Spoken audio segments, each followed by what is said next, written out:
Tonus Laboratorio del Piede, centro altamente specializzato nella costruzione di plantari su misura, dedica nuove tecnologie di rilevazione dei carichi posturali per dare voce alla filosofia di benessere che lo caratterizza. Ben ritrovati al meteo. Una nuova perturbazione atlantica si avvicina alle nostre regioni, dove il tempo peggiorerà gradualmente nella giornata di mercoledì 8 maggio. Vediamo la situazione nel dettaglio.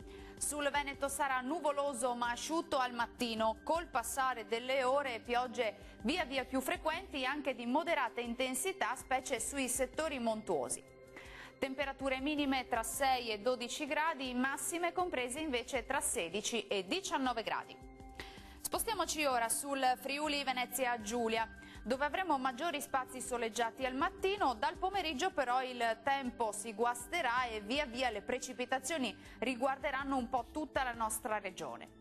Temperature minime tra 7 e 11 gradi, massime oscillanti invece tra 15 e 17 gradi. Poche novità sul Trentino Alto Adige, con cielo molto nuvoloso ma sarà più asciutto al mattino, poi la perturbazione raggiungerà anche la nostra regione, dove avremo rovesci piuttosto diffusi. Temperature minime tra 6 e 7 gradi, massime comprese invece tra 14 e 15 gradi. Bene, dal meteo di Antenna 3 per ora è tutto, io vi do appuntamento al prossimo aggiornamento. Arrivederci.